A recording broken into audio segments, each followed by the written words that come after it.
Hello friends, AmyR here with Prairie Paper and Ink. Still not feeling 100%. Only mentioning that because you can kind of hear it in my voice, but just taking things a day at a time. Anywho, I am using the Trinity Stamps Wheelie Cool stamp set.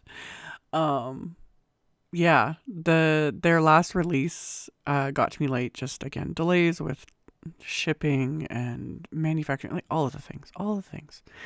So I haven't had a chance to do like a release and review video on it, anything, but I had this stamp set picked out because I was like, I thought it was really cute, and there's a lot of really good little sentiments in it as well. Like there is a Valentine sentiment. There's kind of more open-ended sentiments, birthday, etc. So it's just a fun little set. So I took a couple scraps of Simon's smooth white cardstock and I stamped the little sports car and a little driver onto it with Simon's intense black ink. After I did that, I colored these in with my Spectrum Noir TriBlend markers. I've done one other video using these so far. I did a video earlier, like last month, for Simon's February card kit, and it had one of the TriBlend brush markers in it, so I will link to both of those videos. My biggest peeve, honestly, with these markers, it's these bullet nibs. I don't like them. I don't like them. They really annoy me. Anyway, but I like the convenience of having 3 shades in one. It just removes the thought process, in my opinion, which I'm definitely really liking right now. So that first little bit was real-time coloring. Like, I do not color this fast at all. This is the magic of video editing. So I kept the coloring very simple. I just stuck to the colors in each marker. I haven't yet branched out to, mix in and match in and that sort of a thing. And I still like these markers. I genuinely don't like coloring with the bullet nibs. Like, I'm really glad I silence the sound in my videos and I do these voiceovers, because like just the like scratchy sound of coloring with it too, just honestly, you guys, it annoys me. But I'm gonna keep using them. I put the money into them. I bought them myself, and yeah, I think I might learn to love them more over time. We'll see. So anyway, I did very simple coloring. My go-to with alcohol ink markers, whether it's Copics or these, anything, I go darkest to lightest. It's just a convenience thing for me. I'm comfortable with it. Do what works for you. I kept the coloring also just simple in the sense of I just did the darkest gray blend, which that is another thing I noticed when I pulled out all the markers. There's no actual black shades. Like the darkest gray that I used was the dark gray shades, whatever it's called. But yeah, there's no black. So that was interesting. Although I've said this a million times as well, when it comes to coloring, you don't often use black anyway. Because you lose all definition. You want to use darker grays and shade and blend that way to create a bit of depth and dimension. If you just use a solid black marker, it's just going to look flat. You know what I mean? But yeah, I was kind of surprised. I was like, ooh, it would be nice though to have an even darker trio, if that makes sense. So anyway, those are my random thoughts of the moment. Again, my brain is just kind of mush. I'm thankful. I'm still feeling creative and still getting things done. But yeah, it takes me a while. It's a process. So I colored 1 card blue and 1 card green just because. Once I was done coloring, I used my Nuvo AQUA shimmer pen and I went over the car bodies and their helmets with that, which I will show at the end of the video just how sparkly it is, because when I'm painting it on right now, it's like, why? This looks like nothing, but the sparkle, it's so fun. So I painted the car bodies and the helmets with the Nuvo Aqua Shimmer pen. You want to do this first before adding any other little highlights with a white gel pen, which I'm going to do as well, because if I did the highlights with the white gel pen first and then use this would actually dissolve and smear the white gel pen. So you do this first, you let it dry, then it's good to go. And the same concept with like glossy accents is I would, if I want to do glossy accents, that would look really cute on these two, is paint this, let it dry, put glossy accents over it. And then if you still want to add white gel pen after everything's dry, you totally can. So after I was done painting with the Aqua Shimmer pen, gotta let those dry. And then I took my Jelly Roll 10, my go-to favorite white gel pen, and used that to add my little highlights. And again, not following any, same with the coloring, not really following any rhyme or reason with like shading and all that. It's force a habit that I kind of picture a light source sort of coming from the upper right. But even saying that, I don't think about it too much. That is my biggest issue, is always overthinking all the things. So I just try not to. I just color, do what looks decent to me, what makes me happy. Don't stress about it. It is just card making after all, This isn't going to be like hanging in the Louvre. I'm not worried about it. So anyway, added all my little highlights with my white gel pen. Once I've added those, I'm going to use the coordinating little wafer dies, and I'm going to die cut these. So I will tape those wafer dies into place with my little bits of washi tape so that the dies do not shift when I run them through my die cut machine. So I die cut both my little cars and their little drivers.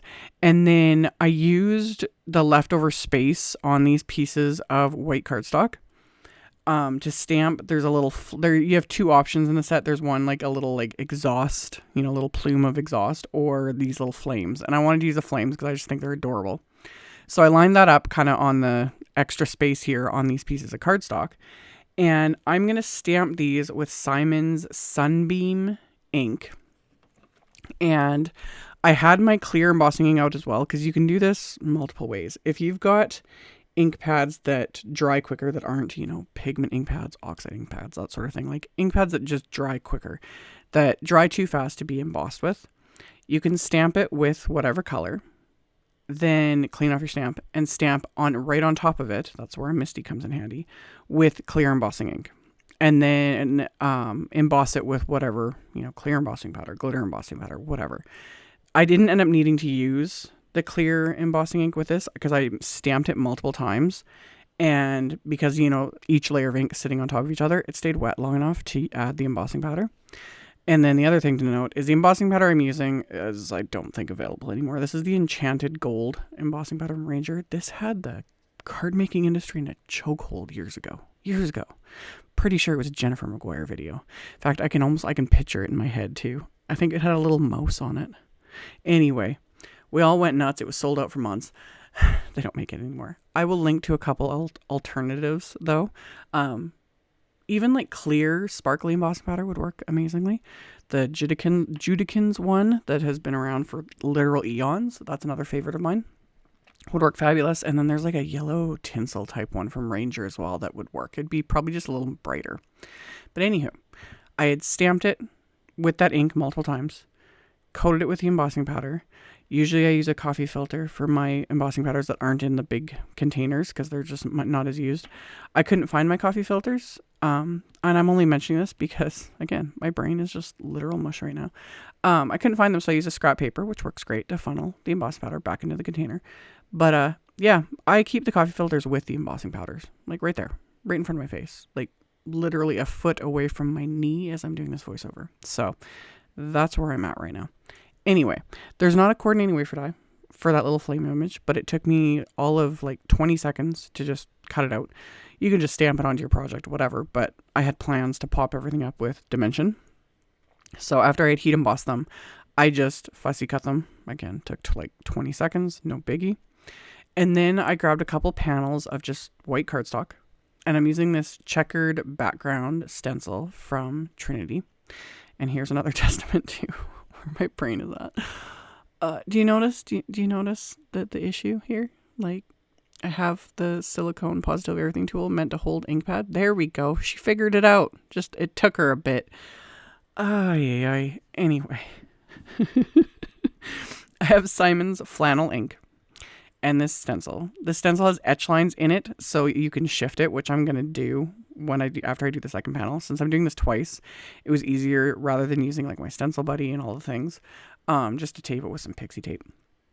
So the stencil is meant to shift so that you can do a checker effect, which with this stamp set is perfect. Like you could do like the black and white, like a black and white checker flag. I was thinking like 50s diner. Like there's so many things you could do with, any sort of like checkered background, depending on the colors you use. It could be like for picnics, picnic theme, I went with lighter grays rather than like black and white. Like black would have looked great, but I wanted it to be a little more subtle for the cards I was going for. So I used the flannel ink and then I used charcoal ink. And when you shift the stencil, so you don't even need the etch lines on the stencil because they're squares. It's very simple. So I just moved it, ink blended it, was good to go. So I just used one of my blending tools and yeah, like I said, taped it in place with a bit of pixie tape, quickly blended the ink. I didn't worry about getting a perfect blend. One, these inks smooth out as they dry anyway, but I'm also not worried about it because I'm going to add a bunch of splatter, and I kind of like sometimes having that texture if it's not like, perfectly even. But again, these inks do smooth out a lot. You can already see like they're smoothing out. They're not fully dry yet. So I put them in my splat box because of course I'm going to add some splatter. I have some mustard seed distress paint.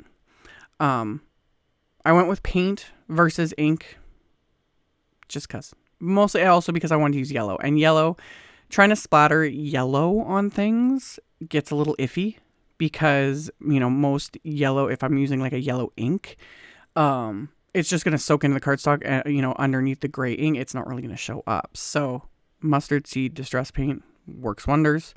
Added a bit of water to it, used my little fan brush, splattered that over these backgrounds. And then when I was doing this, I was like, I do not have any gray paint. What the heck? But the easiest thing to do is just make my own.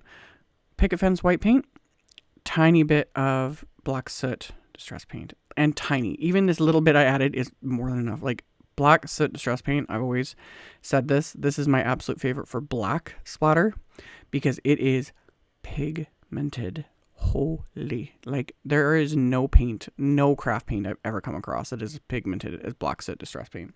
So you do not need very much at all. Looks like I've got more on there than I need, but it's like little tiny drops. So I mixed them together, got a nice gray, splattered that all over those backgrounds, set that aside to dry. While that was drying, I took the sentiments I chose from the set.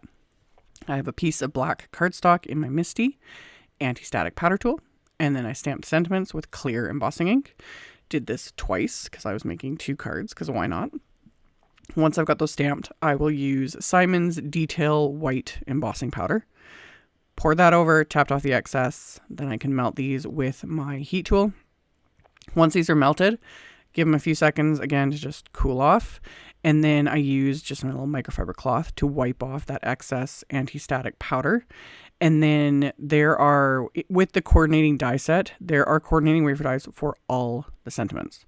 So I pulled out the wafer dies for these sentiments and then just lined them up, taped those into place, and then ran those through my die cut machine.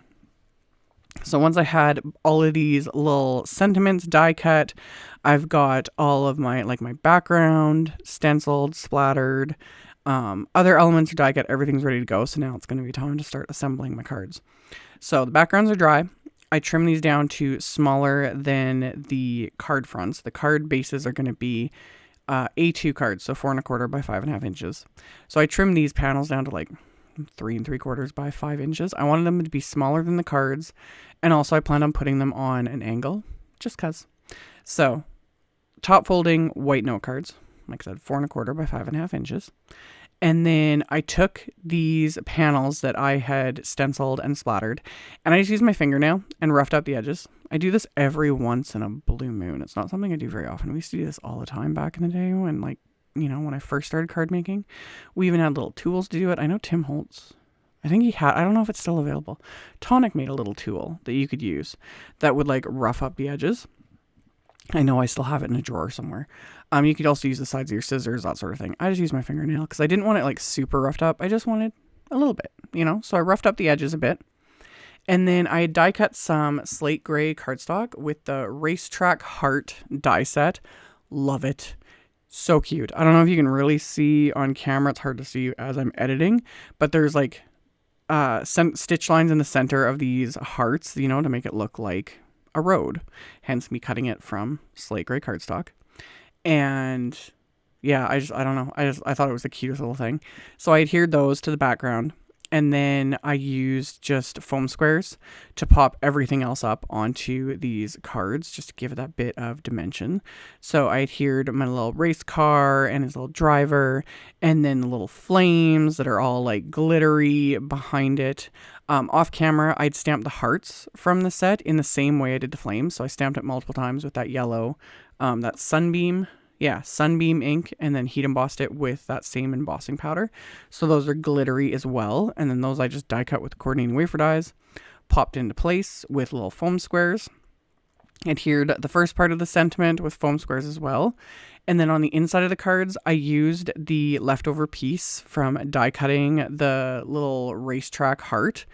I just used the inner portion, adhered that to the inside of the card, along with the sentiment, and then one more of those stamped and heat embossed little yellow hearts, just to tie it all together. So the outside of the card says, you know, speeding by to say, and the inside says, you're really cool. I love punny sentiments. I think they're hilarious. So anyway, these cards were really fun, really cute. The glitter just works. You know, I got glitter and shine and splatter and all the fun things. So, as always, I will have a link below the video. I will link to my blog post. In my blog post, I post the pictures. I post picture links to everything, so it's easy to find and navigate. I will have that supply list directly below the video as well, so you guys can check that out below if you're interested. And then at the end of this video, I'll link to the previous one where I used those TriBlend markers, and I'll link to that kit unboxing where I used one of the brush TriBlend markers. And then stay tuned, because I'll have more videos coming using them as I, you know, get used to them and just get over my issues with the bullet nibs. So yeah, all that info will be below. Thank you all, as always, for taking the time to watch my videos. Thumbs up, comment. It genuinely helps. It tells the robot overlords you guys like what you're seeing. Subscribe if you haven't. I'd very much appreciate it. And I will see you all very soon in the next video. Bye.